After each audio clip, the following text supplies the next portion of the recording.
My name is Felicity Juniper Pickle. The microphone squealed so loud that I shrugged away. I came to say that I came to tell. I came to read my. How could I have forgotten the blue book? I stepped back from the microphone and breathed in deep until my lungs felt like birthday balloons. I glanced towards the middle row and made eye contact with my mama. She looked so sad for me that I looked at Booney instead. As soon as our eyes met, he shot up out of his seat. Still holding his banjo tight, he ran down the aisle towards me.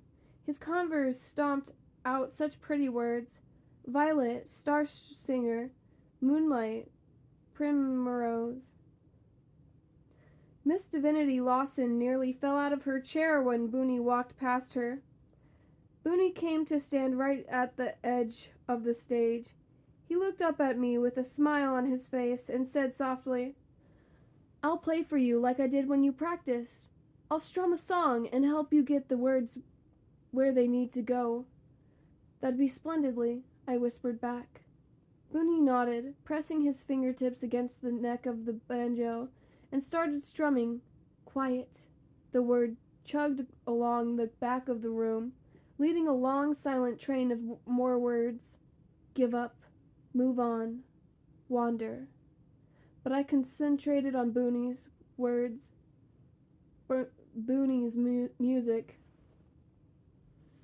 Because the music was bright and happy, and it reminded me of a songbird. I looked at the words Jonah scrawled on my arm. He believed I was these things. I looked at Mama and I smiled. "I'm okay," I mouthed. She nodded, and then for the first time in the history of my word-collecting existence, words appeared over Mama's hair. "Love you. Love you," I whispered. And my fear simmered down just barely. I concentrated on the rest of my crazy family. Uncle Booney, Aunt Chloe, Franny Joe, and Biscuit, and Roger Pickle too, wherever he was. And as I thought about them, the love I felt crowded out all of the fear in me. There was no room for fear after that. Franny Joe gave me a thumbs up, like I was doing a great job, even though I hadn't even started. Day Grayson draped his arm around Chloe's shoulder, and they both leaned in closer, watching me without blinking. Booney was jamming close to the stage, proud to be standing beside me. There was no magic in the world more powerful than that kind of love, and suddenly I knew that Isabella Thistle's memory meant. If you're brave enough to love and forgive and call up the fabulous memories, there's no curse in the world that has any power over you. Love you. I believed the words. They tasted sweet on my tongue. I savored them. I said them. No windows were open in the Stoneberry Auditorium, but suddenly the wind was there, rolling softly down the aisles. I felt it blow against my face. The air on my arms tingled. The locket warmed against my skin, and a glittery rope of letters appeared over my family. Chords, a line. Of course, I realized. Isabella's curse had to do with music. I leaned down and whispered to Booney, "Do you remember how to play the song, Fair and Tender Ladies?" "Sure I remember," Booney nodded. When I finished talking, I breathed, "Will you play that song in time with Toast's guitar?" Booney nodded again. I hopped off the stage, breathless with excitement, and ran towards Toast Terry. Miss Lawson reached out to stop me, but I reassured her that I had no plans to run away. I whispered my same plan to Toast, and he said, "Sure, I'll play the song. Just tell me when." I ran back up to the stage and pulled the crackly microphone towards me. "Once upon a time," I said, "because every story should have such a splendidly beginning. Here, on this hillside, Here in this place where I'm talking, two magicians met up and made a mess of things. People say that when they left town, they took all the magic with them. There's still a snicker of magic left, but that's not much, not compared to what it was before. There's more sorrow now than joy. People leave here and never come back. They don't want to stay here. They don't want to end up here, because this doesn't feel like home anymore. Bonnie kept playing. He winked at me as I took another deep breath. Some people say the threadbare magic had to do with music, I said, and maybe it did, a little bit. And some people say it had to do with luck. They knew how to make an opportunity work out exactly right, and maybe that had something to do with it, too. But their best magic didn't have to do with any of that. Not really, because once the Threadbares parted ways, their magic wouldn't work at all. It was plump useless, and in the end, I don't think they even cared about the magic. Didn't figure out until it was too late. They should have made amends instead of being so hateful, instead of dooming each other to wander off alone. They should have said the words that mattered most of all. I think their words were more powerful than any magic trick they ever did. I pushed my hair away from my face and carried on boldly. By the time the first duel came around, I think the brothers Threadbare had forgotten all about who they really were, because really they were just farmers, just Stone and Barry. They wore shabby-looking suits, and they played the kind of music that set hearts to spinning. Firstly, most importantly, they were family, and if they had it to do over, I don't think they would have abandoned each other out here on the hillside. I think they would have said, "Sorry for what I did to you, and I choose to remember the good." And they would have said, "I love you." Maybe if you say those words, maybe if you believe them, no curse in the world has any power over you. I breathed deep, smiling at the feeling of boldness rising up in me. I've collected whole constellations of words, but these words are my favorite. Mama, Cleo, Booney, Franny, Roger, and Biscuit. I wouldn't know anything about love if it weren't for them. No matter what happens, or what I do, or how far apart we are, I know they love me. And if you say, "I love you," and you mean it, then love makes up for a whole lifetime of mistakes. That's some kind of magic. I smiled. I stepped back from the microphone. Booney played faster on his banjo, and people applauded. Mom was clapping so hard that the wind from her hands was blowing her hair back from her face. Cleo waved at me, and I waved back, and then she pulled back her bathrobe, and I saw a Biscuit hiding inside. My dog gave me a big smile, too. Franny Jo was bouncing happily in her seat, and Jonah Pickett, well, he wasn't clapping, but he was looking at me like I'd handed him a 40-gallon carton of Dr. Zook's. Some things are better than applause. Of course, none of them realized I wasn't exactly done yet. "Play the song now," I said to Booney, and then I nodded towards Toast Terry. Toast nodded back to me and stood up from his seat. He tucked his pick between his teeth as he situated the guitar. Then he locked his hand around the fretboard and strummed a first note, sad and pretty. For the first time in over 100 years, the instruments belonged to the brothers Threadbare played in perfect unison. "Chords align," I whispered, "and all's made right." "That what in tarnation?" Day Grayson hollered out. He stood up and ran out in the aisle, shaking his pant leg. "He's got the spirit," hollered Elvis Phillips. "He's got chiggers," yelled Harriet Bond.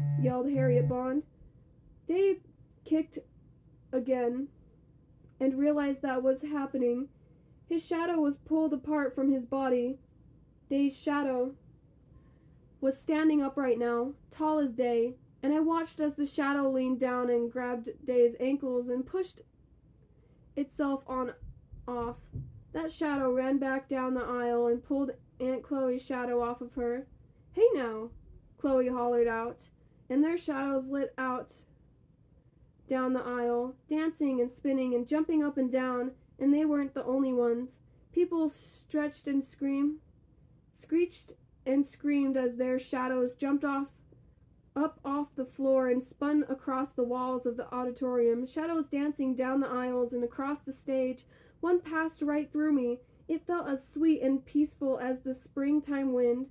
Booney was so busy playing his banjo, eyes shut tight, fingers fluttering across the strings, that he didn't see his shadow take leave.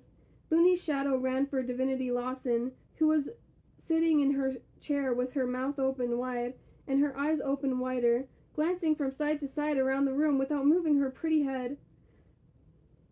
Booney's shadow bowed low and reached out its hand. Divinity Lawson's shadow reached its hand out too. It looked as if the shadow had reached right out of her heart.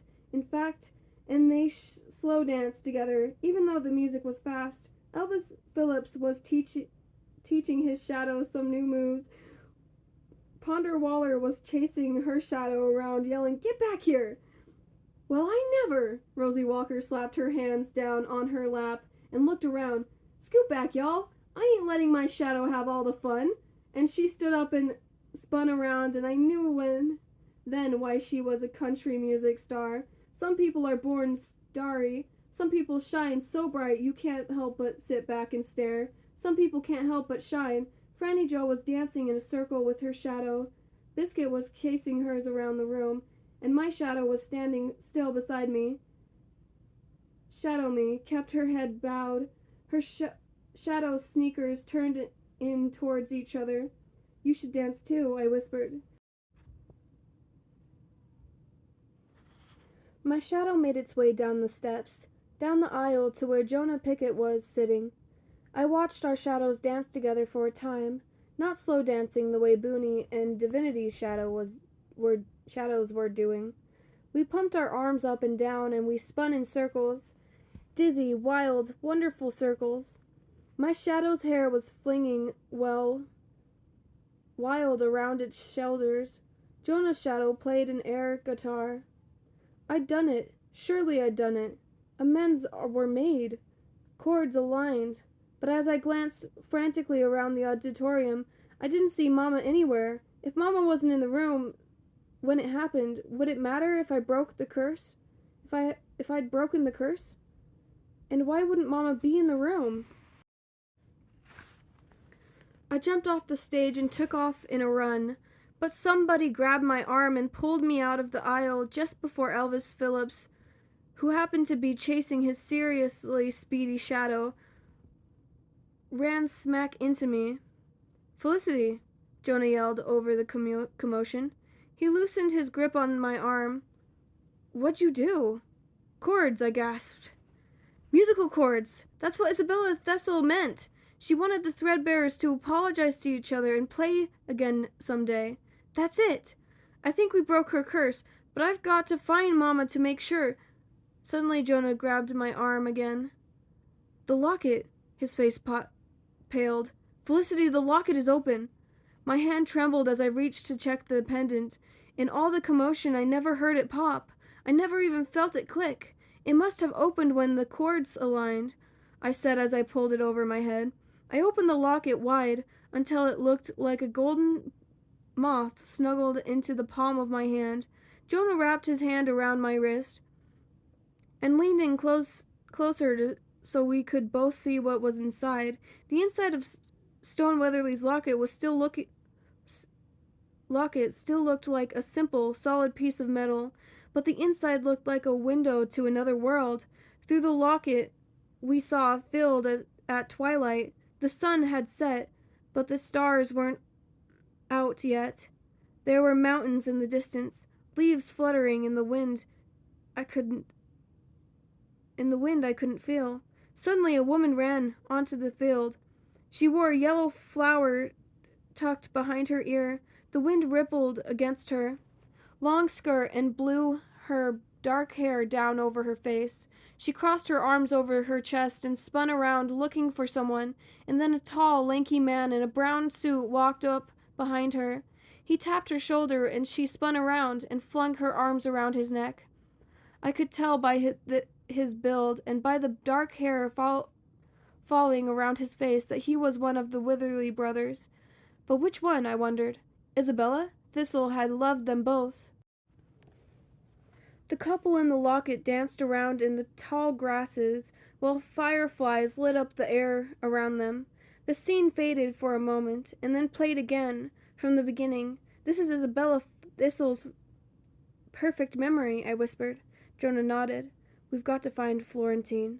I agreed. But first I had to find Mama. I scanned the room, looking for the faces of the people I loved the most. Franny was teaching her shadow how to do cartwheels. Now, Cleo was chasing her shadow around the room, stomping at it. Day Grayson didn't seem to care where his shadow was. He laughed happily as he pushed a stepladder over to the entryway of the auditorium. He climbed to the top, pulled a fat black marker out of his pocket, and added one wonderful word to Divinity Lawson's banner. Magic still happens here.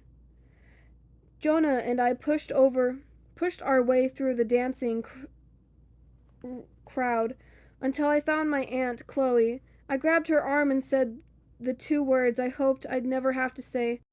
Mama's gone.